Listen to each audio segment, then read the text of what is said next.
I don't know if I've ever seen a greater difference between, a player's counting stats and, the more advanced stuff, the deeper you dive, than Cade Cunningham. It is insane what the difference is right now. You look at the counting numbers and you see 21.3 points, 7.3 assists per game. Both those numbers are career high. You think, oh, that's like a really nice leap for the third-year guy, especially after you missed most of last year with an injury. But like, it gets worse the deeper you dig, and it's like insane. So you keep going down, you're like 40% from the field, 29% from the field. You're like, oh, that's not great. Like, that's something he struggled with his entire career. It doesn't really seem to have gotten better at that. But like, well, okay, whatever. Like, you still like the counting numbers. Leads the league in total minutes, which like, okay, that sort of deflates the counting stats a bit because, part of the reason why he's putting up better numbers is because he's just by nature of playing more minutes. Leads the league in turnovers and fouls. I didn't even know it was possible for a guard to lead the league in fouls. Usually that's reserved for big men who are making all this contact, and the turnover stuff definitely isn't good. And then like the kick in the butt is that this dude has a player efficiency rating of 10. 10. For context, the league average PER, the most average player in the NBA, their PER would be roughly 15. And Cade's is 10. So now there's this divide going on, presumably mostly among Pistons fans, but even just NBA fans in general, where, you want to be an optimist and say, hey, Cade's only in his third year.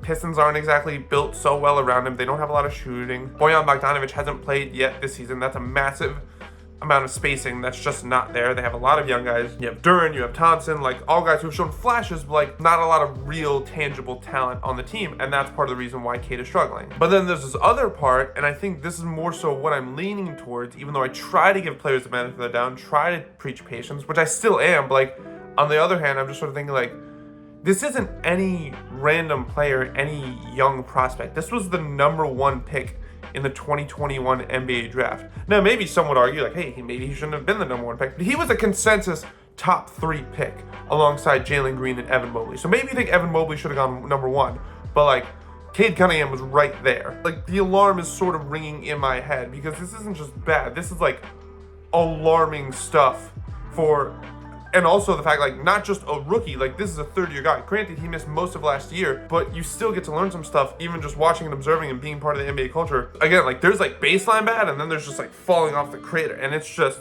I don't really know what to think.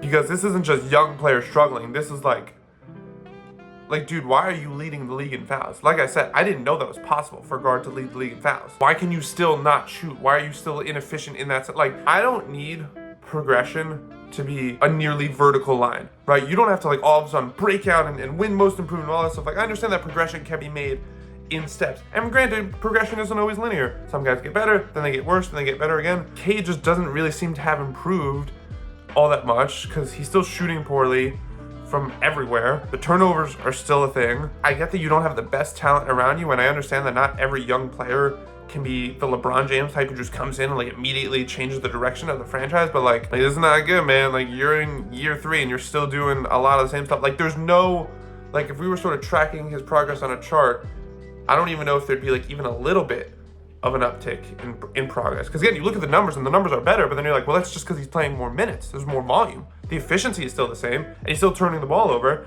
And then you see it in the advanced numbers. He's playing worse than average, and this is a number 1 pick. Now, obviously, it doesn't help that the Pistons are 2-10 and have lost 9 straight. And I'm not saying this dude has to drag the Pistons out of the cellars. And I'm not gonna like hit you with some overarching conclusion of what I think Cade's career is gonna look like, because I think that's kind of stuff is always stupid. Because at the end of the day, like, we don't know how a guy's gonna pan out. But I definitely understand the concern Pistons and NBA fans have in general with this dude who had really high expectations. He's just sort of like been the same player for the last 3 years, and I think it's totally fair to expect him to be at least better in some areas. I think as much as people want to point to the Pistons roster and be like, well, this isn't good enough for him, I think like him as an individual talent and the point guard of this team, the supposed leader of this team, I think he needs to be held accountable as someone who I don't think he's doing his part to improve his fortunes, and I don't think it's fair on the Pistons and the front office to just blame it all on them when you as an individual can do your part, and it doesn't seem like Cade is doing his.